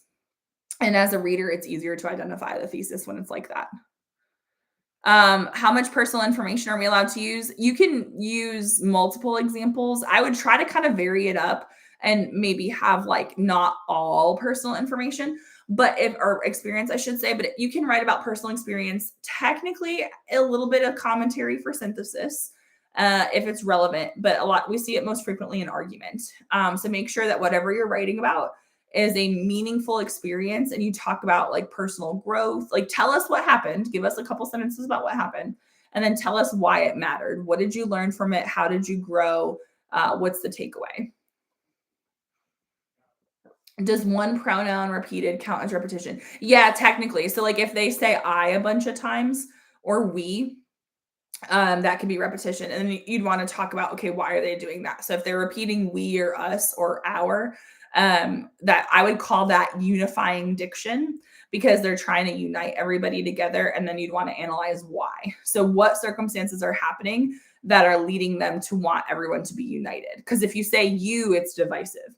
If you say we, it's unifying. So if they repeat like we a bunch of times, technically, yes, you can analyze that. So talk about why they're using that word. Do you need a conclusion to get a full 6 out of 6? No, you do not. You can get a 6 out of 6 without having a conclusion. Is there a difference between a rhetorical choice and a device? Which one is more effective to use? So the prompt is going to say choices. Old prompts might say devices or strategies. Okay, so here's the thing. Better writing is going to be a rhetorical choice. That being said, you can still write about devices and it counts. A rhetorical choice is expressed as a verb. A rhetorical device is expressed as a noun. So if you use devices, you can still write a good essay. I do have a video on my channel about what is a rhetorical choice that kind of breaks it down and gives examples. So I prefer that students use strong verbs, but I also acknowledge that sometimes under pressure, you just can't. And it's not something to stress over, in my opinion. As long as you have evidence of it and commentary, that's the more important thing. But a lot of times, whatever noun you're wanting to use, you can kind of turn it into a verb. So, like for instance, repeats, that's repetition, right? So repetition's the device. We can say repeats is the verb. And then tell us like what they repeat. Because if you just say like he repeats, it's like that's like an incomplete thought. Like it's kind of like you're missing something. So if you say like he repeats the word we, okay, great. Like keep going. That's a good claim right there. So like an anecdote, there is no verb for it, but you could say recalls a time when or tells a story about. So there's ways to kind of take the device that you're wanting to talk about and turn it into a verb. Can I get a 6 out of 6 with just a thesis sentence as an intro and just one long body paragraph? Probably not. And I say that because there's stuff in the rubric about like multiple claims. So it would really depend on like what's going on in that body paragraph. I do think you could get a 4 out of 6 with just a thesis and one long body paragraph if it's well developed and you have good commentary. But we expect to see multiple paragraphs. So one long body paragraph's not going to cut it. We do want long paragraphs usually. Like we do want you to develop your ideas, but no, you need multiple paragraphs. At least 2 body paragraphs, sometimes 3. Do you have any tips for multiple choice? Yes. I've gone over that a few times in this live already, so sorry. I don't mean to be like rude or anything. I do want to let you know that I have a video on my channel where it's pretty recent. It says AP Lang MCQ, and I go over a lot of tips in depth. So I'm not trying to ignore your question. I'm honestly just a little tired, and I'm running out of water, and my throat is getting dry. So I'm not trying to ignore you. But if you want my best tips, definitely check out that video. But since you're here, let me try to give you a couple tips. Number one, try to figure out which section you're better at. If like not everybody has a strength, but a lot of students tend to be better with writing multiple choice, like the MCQ, which is going to be passages 3 to 5. So if that's the case, maybe start with those, or at the very least, make sure you're not having to rush through those. Answer every question, even if it's just a guess. If you're trying to prepare for the MCQ, I recommend using either SAT or ACT passages because they're kind of close. And there's just not a lot of AP Lang stuff out there. There are test prep books and stuff, but a lot of them are not very accurate. And like it doesn't really correlate to what kids actually get. There are some, if you have access to AP Classroom from your teacher and they'll give you access to those multiple choice stuff, like those multiple choice tests, those can be really helpful. And then for like reading, possibly consider reading the questions first. I would say make sure you're reading the surrounding sentences, not just the one line that they're asking about, because usually there's context clues. A lot of the questions can be answered if you just go back to the passage. So please go back to the passage and find the answer, because probably 60 to 70% of the questions are going to be explicitly stated somewhere in the passage if you just go back and find it. Should I try to write bigger so it seems like I'm writing more? No. Now it is really hard when people write small. Like we can zoom in and stuff on our screens, but if you have super tiny handwriting, it's usually hard to read. Or if you have handwriting where you don't like pick up your pen a lot and it looks really jagged, like if your handwriting looks like an EKG, pick up your pen and try to make your letters more distinct. But like large handwriting does not automatically, like as teachers, we know like, just because your handwriting is big doesn't mean like you actually have more content. Like if anything, if you have large handwriting, you should have more pages. So yeah, unfortunately you're not gonna be tricking anybody with that. What is the recommended time distributions for the essays? 45, 45, 45 per essay? No. Because here's why. You have to factor in reading time. So they're gonna this is their recommendation, and then I'll tell you mine. They recommend 15 minutes of reading and then 40, 40, 40. I think that you should be a little bit more precise than that. Most of my students need about 10 minutes for reading and planning synthesis. So they do 10 minutes reading synthesis, 40 minutes writing. And then they do like 45 minutes for rhetorical analysis because they take 5 to 10 to read and then 35 to 40 to write. And then they spend about 40 on argument. So about 5 minutes planning it and 35 writing it. So I would recommend breaking it down even more and kind of figuring out, okay, how much time this is how much time I have. Where do I want to put my strengths, if you will? I would also try to prioritize your essays strongest to weakest if you can. A lot of people just start with synthesis, which is totally fine because it's the most time consuming. But if you're better at argument and rhetorical analysis is your weakest, and like if you could write an essay in 30 minutes and it's going to score a 3 and you could spend 40 minutes and it's still going to score a 3, maybe put that one last and maybe spend some of that extra time on argument. Because if you could get your 4 up to a 5, if you just had a little bit more time, try to earn as many points as possible. But if you want help with this, I do have a game plan workshop on OutSchool. If you're on YouTube, the link is in the description. If you're having issues with it, feel free to let me know and I'd be happy to help you. If you're watching on TikTok, if you go to the information in my profile, I have a class starting tomorrow for this. It's just like a 50-minute class. You get to ask questions. We talk about how to strategize. And it is essentially at no cost to you if you're new to OutSchool because you get a credit and the credit is as much as the class. So super affordable. If you're interested in that, please check out the game plan workshop. And I'd love to help you customize like to build to your strengths for the test. Can we use personal pronouns in the essays? Yes, if you're talking about personal experience, try not to do stuff like I believe or I think, because that comes across as like lower level. But if you're writing about personal experience, then yes, you can do that. Don't use like you if you're, unless you're actually talking about the reader, which is pretty rare. Instead of saying you, try to say like people or society or individuals. But yeah, you can use personal pronouns if you're talking about yourself, like if you are giving personal experience. So you're most likely going to use it in possibly synthesis if you're bringing up that in your commentary. Maybe argument if you're using personal experience. You really probably should not have any personal pronouns in rhetorical analysis. Let's see. How hard is it to get a 6 out of 6 on the rhetorical analysis essay? It kind of depends. If it's your strength and you're a strong writer and you like rhetorical analysis, it's not necessarily that hard. If it's your weakness, then it's hard. Like, and I know that like kind of sounds like obvious, but like for me, I love rhetorical analysis. But like if I have students who are just kind of like, it's not my thing, like and it's okay that they never get a 6. So I feel like most students have like one essay where they're like better at it or like they maybe could get a 6 on it. So it just kind of depends on what your thing. Can we have 2 evidence in each paragraph and only 2 body paragraphs in an intro? Yes, that would be fine. Can you use only 1 device per paragraph and be fine? Yeah, because you want to have like one main idea. Sometimes there's a couple for rhetorical analysis. Sometimes certain devices kind of work together. So we want to analyze chronologically. So we want to say, okay, here's what they're doing in the beginning, the middle, and the end.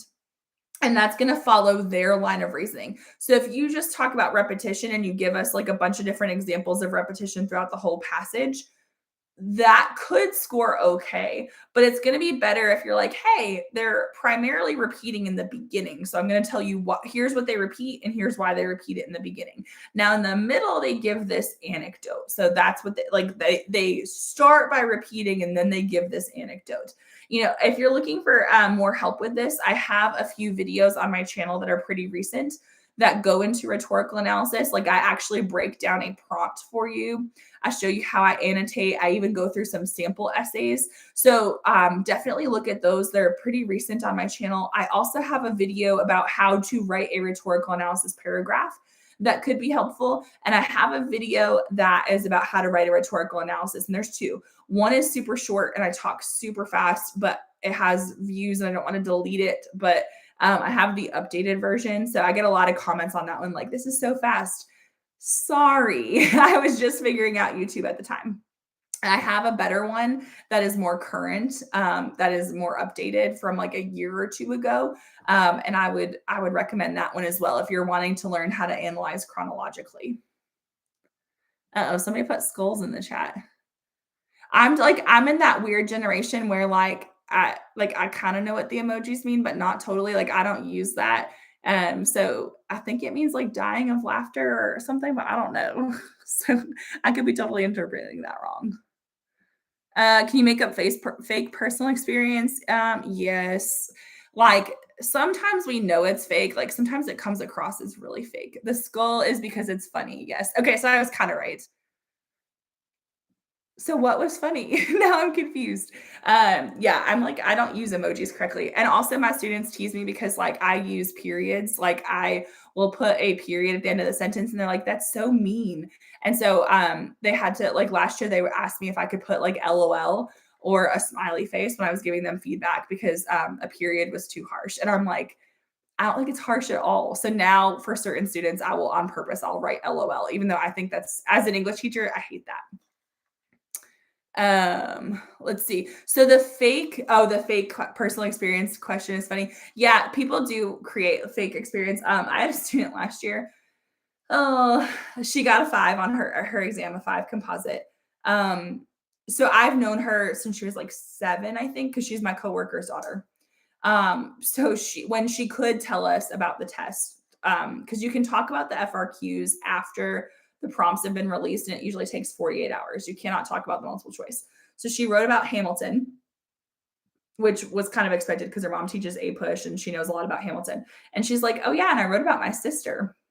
And I was like, you do not have a sister. She has a brother who I also know really well.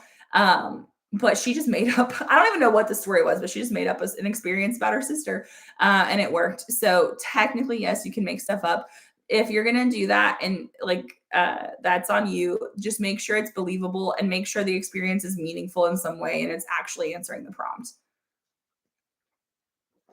Could you give a shout out to my teacher, Mrs. Sullivan? Yes. Hi, Miss Sullivan. Thank you for your support. I feel like I probably know some of your AP Lang teachers. I just might not know. Like I might not know that they're your AP Lang teacher, but I know several AP Lang teachers through like social media, so I might know your teachers. Let's see. How are you supposed to create a counter argument? Do you just acknowledge the other side and prove why your side is better? Yeah, I mean, that is kind of like if you want to keep a simple definition of it, yes, that's exactly what you do.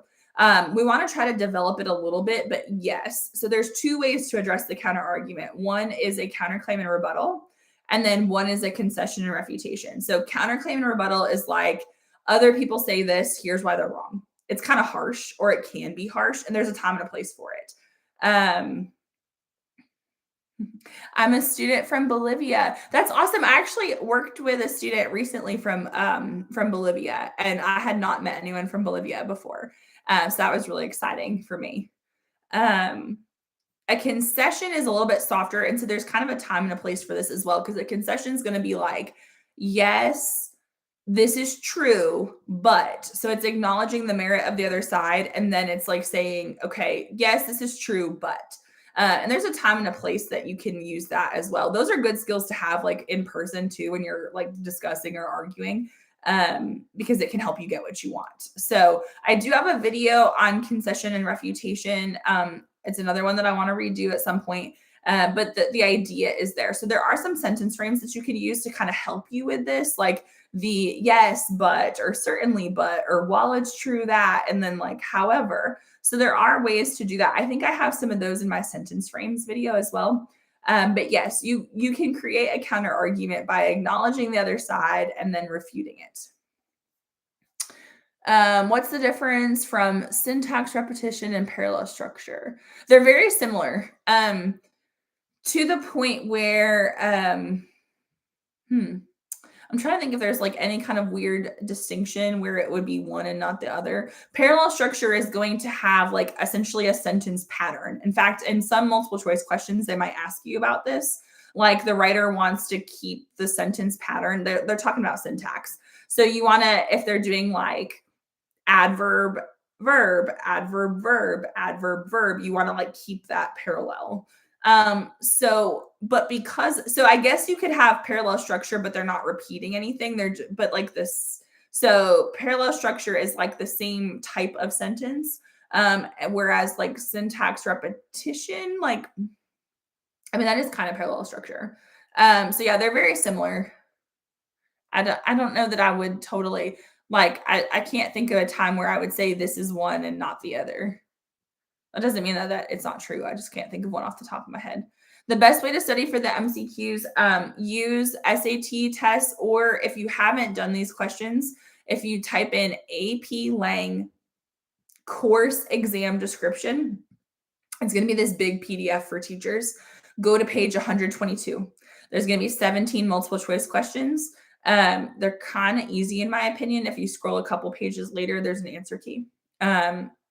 Also, if your teacher will give you access to anything on AP Classroom, progress checks, they even have full length exams, do those. Don't, this is going to sound bad, but please don't go buy like test prep books. The one I will recommend, the one I like, I wish I had like an actual link for it for you. But it's from Tim Freitas from the Garden of English. He's a good friend of mine. He does the Ultimate Review Packet. And that one I have read. I've looked at his stuff. I agree with it. I do not like Barron's. I do not necessarily like Kaplan. I've had students have like a lot of stress with those, and it wasn't accurate to their actual scores. It was too hard and too harsh. But I do like the Ultimate Review Packet. Are logical fallacies on the exam? No, not in my opinion. I don't even teach them. I know a lot of people like do, but I don't even teach them. Like, you're not going to be asked like what type of logical fallacy is this. And honestly, a lot of the passages don't have logical fallacies because like that's not always considered like good writing. So like I don't think it's going to be on the exam. I haven't taught it in all the years that I've taught AP, and we've never had an issue with that. And so I wouldn't stress over it. But some teachers do like to teach it, and there's nothing wrong with teaching it. But if you're like, I don't get these, don't stress about that before the test. Let's see. Do I find evidence for the merit of the other side, or do I simply just state it has merit? No, you should actually, it'll be better if if you're trying to do a concession, it'll be better if you actually, instead of saying like, yes, it has merit, actually acknowledge what that merit is, because then it'll sound like you've really thought about it more. How do you pace yourself on the essays? The biggest thing is let's not waste time on long intros. Keep your intro pretty short, 3 to 5 sentences. The most important part of your intro is a thesis. 2 body paragraphs is fine. If you have time for 3, that's great. You also should not feel like you have to write a conclusion because it's not mandatory. So can it be helpful? Yes. But pace yourself by making sure that you have good body paragraphs, because for most students, that's going to be where you earn the bulk of your points anyway. And usually longer, more developed paragraphs are going to score better if you have good commentary. So cut the fluff. Don't worry about a long intro. Don't worry about a conclusion. Just focus on those body paragraphs. Also, it seems counterproductive, but it can actually really help you if you have a quick outline. I think somebody had asked earlier, like, how do you outline? I tell my students to just jot down their thesis. Like, you don't have to write it out word for word, but just kind of like a quick thesis, and then figure out, okay, this is my main idea 1, my evidence, main idea 2, my evidence. If you have any ideas about commentary, jot it down, but like, just kind of like bullet points. And that can really help, because I've done mock exams with my students where I really didn't know much about the prompt in advance. And the times where I came up with an outline, even though it took me more time, I was able to write the essay more quickly because I knew exactly what I wanted to say. Do you absolutely need the introductory sentences, or can you just have one detailed thesis? Technically, you can just have one detailed thesis. It's kind of nice to make sure there's a little bit of context, so you're not just like, boom, here's the prompt, especially for rhetorical analysis, and maybe synthesis, but for argument, But yeah, worst case scenario, just have a strong thesis. You don't need all the fluff. How many practice problems are on the Garden of English one? He's got 2 multiple choice tests in there plus a bunch of like videos and stuff. So he's got he just added a second multiple choice test and there's some essay questions too. It's got a lot of really good stuff in it beyond the multiple choice, but he's got 2 full-length multiple choice tests with answer keys and stuff like that. And it's pretty affordable. His prices are good. All right, let me just take a second to just double check and make sure I answered. I think I got everybody's question. If you're just joining, welcome. Feel free to ask a question in the chat. Should we avoid using absolute terms? Yes, you want to avoid like always and never because those are usually pretty easy to disprove. So it just sounds better if you don't say always or never. You can say most of the time. So we don't want to say always, never, or everyone. But we can say most people or many people or the majority of people, but we don't want to say everyone. So yeah, and if you are just joining and I don't have time to answer your question for whatever reason, there's a couple things you can do. If you're on TikTok, post your question on a recent video of mine. That would be awesome. I'd be happy to answer it tomorrow. I try to do video replies because I think sometimes that helps people as well. Also, I go live on Sundays at 3 p.m. Eastern time.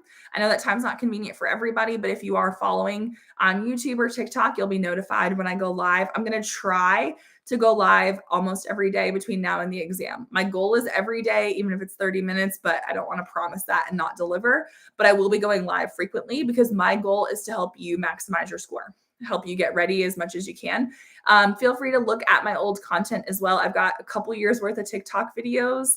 I've also got like 4+ years worth of YouTube content as well. So I would love it if you would support my channel by liking and engaging with those because that really does help, especially over on YouTube.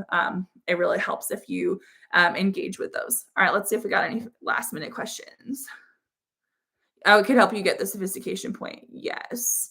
Yeah, because you don't need a conclusion. It can help get sophistication, but um, it's a lot of people don't even get to their conclusion. Can you use erasable pen? I don't think so. I think it's like in the instructions somewhere where it says not to. I would bring like a regular pen that's not going to smudge. Blue or black ink. You can't bring highlighters, unfortunately, but you're gonna want pencils for the multiple choice, and then blue or black ink pen. If your teacher might provide those things, but just in case, make sure you have your own. You might want to bring a snack if you're allowed to have one, and then I tell my students to try to get a digital watch, like a cheap one, like not a smartwatch. It can't send or receive messages. Oh, you're retaking it. That's awesome. So you've already done it once. You know a little bit about what to expect and you know what to improve upon. That's awesome. For the digital exam, I would say the biggest concern I have about the digital exam is the multiple choice. So on a paper test, what I tell my students to do is, just obviously make sure you're lining up your bubble sheet. And then if you're running out of time, we call it straight line bubbling. And it's like just literally just pick a letter, don't make a pattern, just pick a letter and bubble in a straight line. For the digital test, the thing that worries me, and this is just something to think about, is there's a lot of clicking involved. My students took the ACT this year digitally, and I had a student who was so used to straight line bubbling if she needed to, she couldn't straight line bubble because it was digital. So there was a lot of like clicking back and forth, and she it stressed her out. She ran out of time and she was super annoyed. And I don't blame her. I was mad on her behalf. Not mad at her. I was mad that there was so much clicking that it just seemed like it was taking too long. I wasn't in the room, but the way she was describing it anyway. So I would say it might be better to, before you move on, at least bubble in something and then flag it. That way you're not having to go back to all the ones that you flagged. You can at least have it answered so you can say, okay, I know I've answered each one. If it has a beeping feature, it isn't allowed. I don't know because when I've done an AP test, like I did AP Bio one year, and I've done AP World, we didn't have to check the watches, but maybe somebody else did. You definitely don't want an alarm on it. Like you don't want an alarm that's going to go off, but like a really cheap, simple watch is what we're looking for. So that way, in case you can't see the clock, you can keep track of your time. Now, technically, if you ask how much time is left, they're supposed to tell you, but like we don't want to disturb other people and things like that. So just like if you can get your own little cheap watch, that might be helpful. Tips for multiple choice. Please go check out my video on YouTube. It's pretty recent, AP Lang MCQ. It's got tips. I go through everything there. I don't mean to be rude or anything, and I don't mean to dismiss your question. It's just that I've answered a lot of multiple choice tips earlier. So, the biggest things I would say would be make sure you answer every question, even if it's just a guess. Use process of elimination.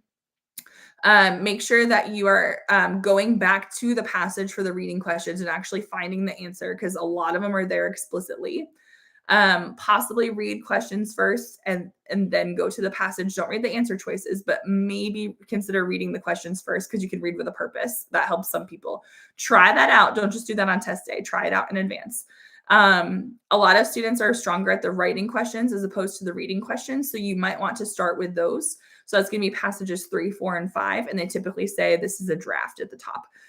So if you know you're better at those, you might decide to start there. I'm not saying you have to, but if you feel like you always run out of time and the questions you're good at are at the end, maybe start with the questions you're good at to maximize your score, which is something that I talk about in a workshop that I do. So if you're just joining, I have a workshop. We have one tomorrow. We have a few more throughout the week. It's a one-time workshop on OutSchool.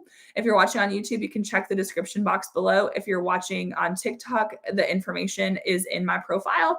And if you can't find it, I'd be happy to message it to you. But if you're new to OutSchool, you get credit toward your first class, and that credit is conveniently the same price as the class. So it's like, why not take it and come learn some more? So anyway, I do offer tutoring and some other classes as well. And so if you're looking for additional help, I'd be happy to help you that way. What should we do when the passage for it is too hard to understand? So if it's too hard to understand, first try to figure out what is the topic. Sometimes like read any provided info because they might tell you. Also, if you're really struggling, then look at the verbs because if you can't figure out what's being said, you might at least be able to figure out the verbs and that can help. Also, keep going because if you get stuck and you just keep rereading the same paragraph over and over again, it's not going to be productive. So sometimes if you keep going, then it makes more sense. If you're asking about tutoring over on YouTube, I do have a couple links posted in the description of the live. If not, feel free to reach out to me, and I can send you those links, but they should be in the description of the live on YouTube. Okay, I think that's all the questions that I got so far. So, and I've been online for a while, and honestly, my phone battery is probably about to die. So if you're just joining, feel free to on TikTok, go to a recent video, ask a question. I'd be happy to answer. Also, make sure you're following and telling your friends about these lives. It helps my channel grow and it also helps me help you answer these questions before the exam. I'll be going live. I'm hoping to go live almost every day between now and then. And so thank you so much for your support. What's the difference between Lang and Lit? Lang is nonfiction, Lit is fiction and poetry. Can you just make up evidence? Technically, yes, there's nothing that says that you can't, and they don't fact check you. That being said, it has to be believable. But yeah, we can't fact check you. Okay, awesome. Well, it's almost like midnight here. So I'm going to close out the live, but I really hope to see you on a future live tomorrow. I'll be live at 3 p.m. Eastern time. I'm going to try to maybe go live twice tomorrow. And I'll be live throughout the week. And also remember, I have plenty of content on both YouTube and TikTok. If you have questions, I'm sure I have a video about it as well. And if you want help with tutoring, please check out the information in my profile or reach out to me and I'd be happy to send you those links. All right, awesome. Thank you so much for those great questions. And I will see you in our next live. Have a good night, everybody.